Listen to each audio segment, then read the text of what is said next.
रिया का मासूम चेहरा देखकर अनिका की जान में जान आई। उसका गुजरा हुआ कल कोई बुरे सपने से कम नहीं था। हेलो पा। कुणाल तुम्हें लेने एयरपोर्ट आ रहा है। तुम उसके साथ सीधा घर आना। यहाँ पहुँचते ही तुम्हें 2 पेपर्स पे साइन करना है, एक डिवोर्स पेपर और दूसरा वो। इतना कहकर गौतम अटक गया और फिर कुछ सोचकर उसने आगे कहा, खैर तुम घर आओ, यहाँ पहुँचते ही मैं तुम्हें सब समझाता हूँ।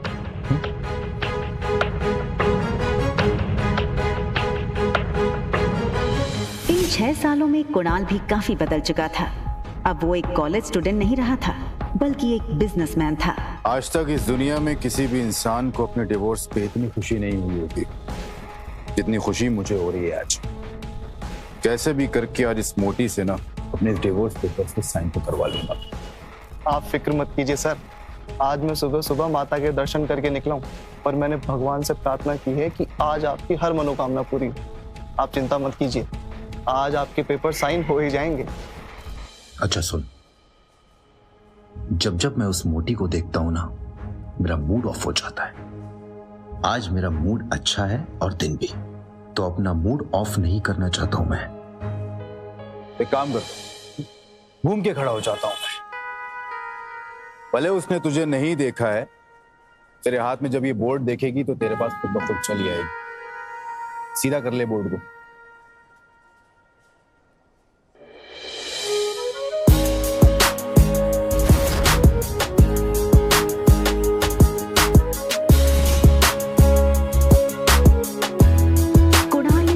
से बाहर आते हुए एक लड़की को देखा और फिर देखता ही रह गया।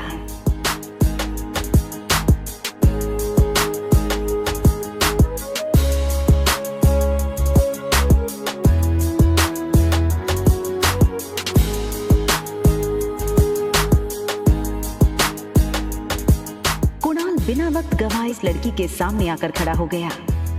अनिका एक पल के लिए सहम गई और उसे लगा कि पहले की तरह कहीं कुणाल उसकी फिर से इंसल्ट ना कर दे, और इसीलिए अनिका सीधे कुणाल को थप्पड़ जड़ देना चाहती थी, मगर वो अपनी बेटी रिया के सामने कोई तमाशा नहीं करना चाहती थी। Hi miss gorgeous. अब लगता है मनाली में आप पहली बार आई, क्योंकि अगर आप पहले आई होती तो ये पॉसिबल नहीं कि आप मेरी नजर से अननोटिस होती।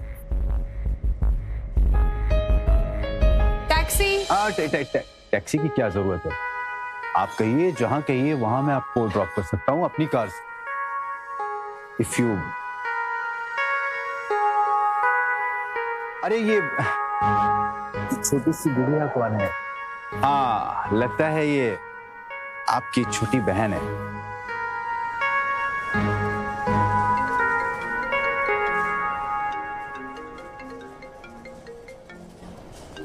हाँ, क्या तुम्हें अनिका दिखी बेटा?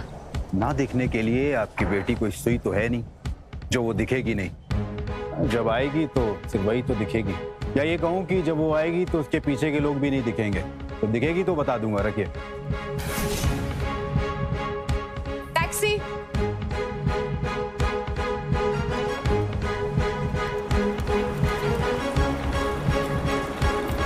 टैक्सी वहां से निकलने ही वाली थी कि तभी कुणाल ने टैक्सी रोकी।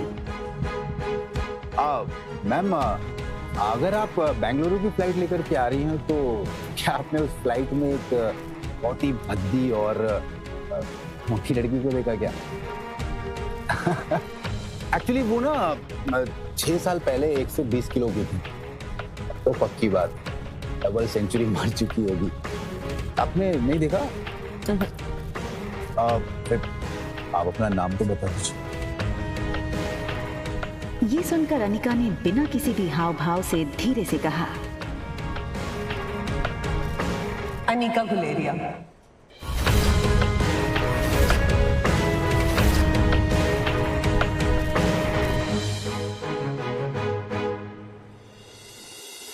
तुम सुन रही हो ना मेरी बात? तुम माँ बनने वाली हो। नसीब वाली थी तुम जो तुम्हारी डोगरा खानदान के इकलौते वारिस कुणाल डोगरा से शादी हुई थी।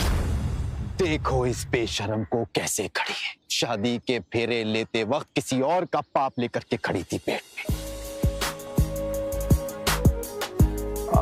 हाय मिस गॉर्जस, लगता है मनाली में आप पहली बार आई, क्योंकि अगर आप पहले आई होती तो ये पॉसिबल नहीं कि आप मेरी नजर से अननोटिस होती। मैम आप अपना नाम तो बता दीजिए। ये सुनकर अनिका ने बिना किसी भी हाव भाव से धीरे से कहा, अनिका गुलेरिया। कुणाल ये सुनकर दंग रह गया। आप अनिका गुलेरिया को ही पिक करने आए हो ना?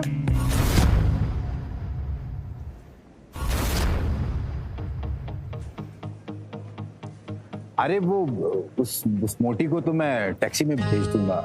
एक काम करिए, आप दोनों मेरे साथ मेरी कार में चलिए, मैं ड्रॉप कर दूंगा आप लोग।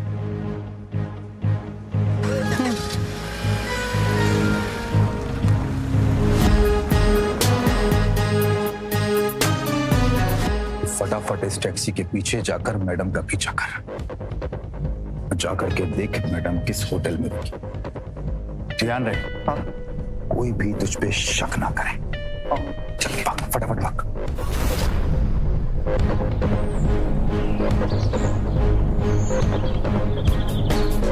अगले 1 घंटे में अनिका की टैक्सी मनाली की सबसे बड़ी 5 स्टार होटल पैराडाइज इंटरनेशनल में दाखिल हुई।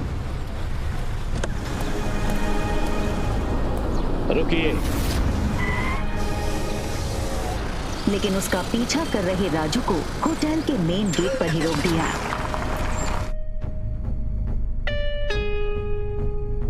होटल का प्रीमियम इंटीरियर्स और फर्नीचर्स, आकर्षित एम्बियंस और वेलकमिंग स्टाफ को देखकर समझ आ रहा था कि क्यों देश विदेश से आए टूरिस्ट्स मनाली के इस शानदार होटल में रहना पसंद करते थे।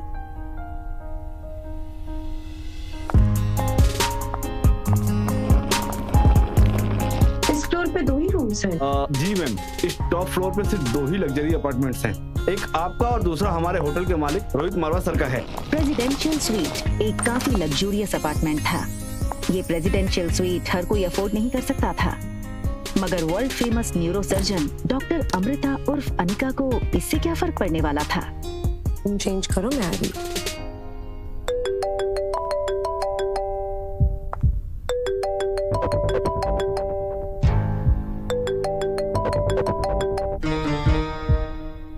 Anika, what kind of behavior is this? Kunal 2 घंटों से एयरपोर्ट पर तुम्हारा इंतजार करता रहा। तुम उसके साथ आई क्यों नहीं? कहाँ हो तुम? आ रही हूँ मैं। अनिका और उसके पिता गौतम के रिश्तों में दरार की वजह गौतम खुद था। 6 साल पहले गौतम ने अनिका से मुंह फेर लिया था और उसकी बेटी रिया को अपनाने से मना कर दिया था।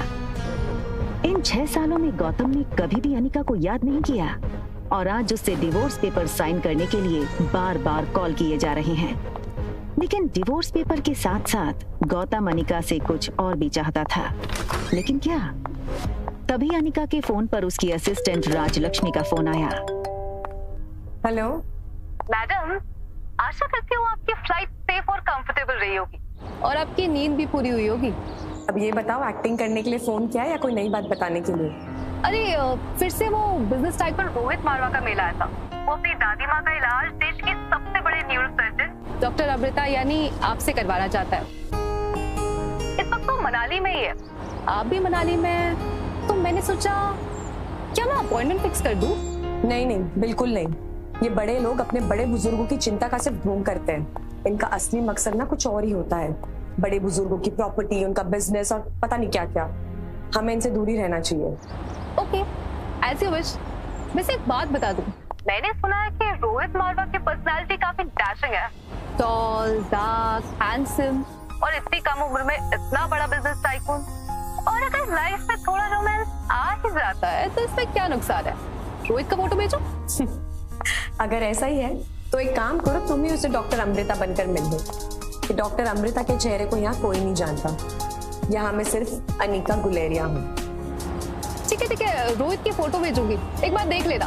अनिका हंसते हुए फोन काट देती है, लेकिन इसके पहले कि अनिका लिफ्ट के अंदर जा पाती, तभी अनिका को लगा जैसे मानो उसके पीछे कोई खड़ा हो। अनिका ने जैसे ही पीछे मुड़कर देखा तो वो हैरान हो गई। पीछे रिया खड़ी थी। उसका चेहरा कुछ उखड़ा हुआ था और वो बस अनिका को एकटक देखे जा रही थी। अनिका को लगा कि रिया नींद से अचानक उठकर उसने अनिका को पास नहीं देखा होगा, इसलिए ऐसे खड़ी हो गई होगी। मम्मा जल्दी वापस आ जाएगी और आते हुए ना आपकी फेवरेट चॉकलेट आइसक्रीम ले आएगी, ठीक है? आप जाओ कमरे में और आराम करो या अपनी फेवरेट वीडियो गेम खेल लो, ठीक है?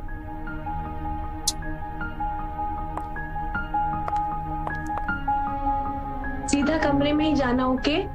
मम्मा loves you and she miss you a lot. बाहर जाने की जल्दी में अनिका एक बात भूल रही थी कि उसने अपने कमरे का दरवाजा बाहर से बंद किया था। फिर भी रिया रूम से बाहर कैसे आ गई थी?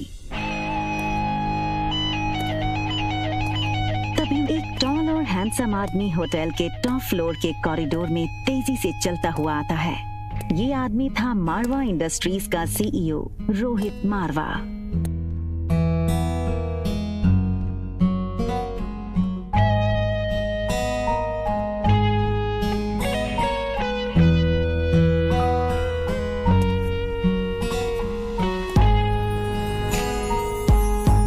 तुमसे कितनी बार कहा है कि बिना बताए रूम से बाहर मत निकलना। मेरी बात सुनता क्यों नहीं आ रही? जिस लड़की को रिया समझकर कुछ ही पल पहले अनिका ने बात की थी, वो बच्चा रिया नहीं बल्कि आर्यन था।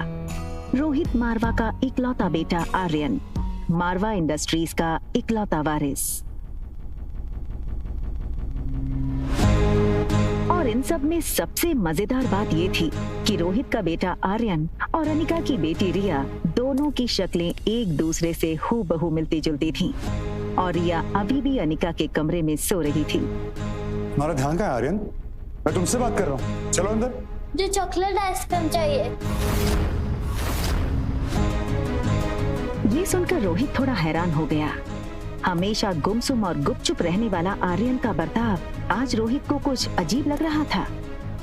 आर्यन के गाल पर लिपस्टिक का निशान देखकर रोहित हैरान हो गया।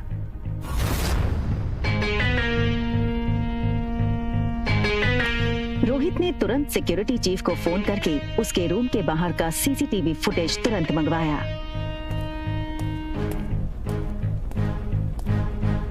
फुटेज में रोहित ने जो देखा वो देखकर वो दंग हो गया।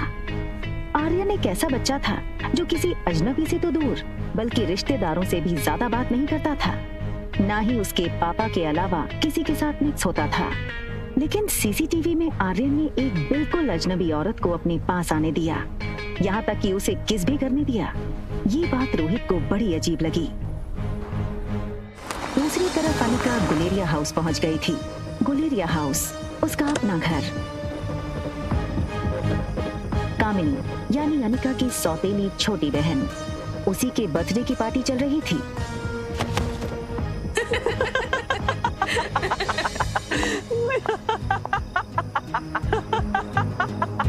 जैसे ही उस लड़की को अनिका ने देखा, उसे याद आया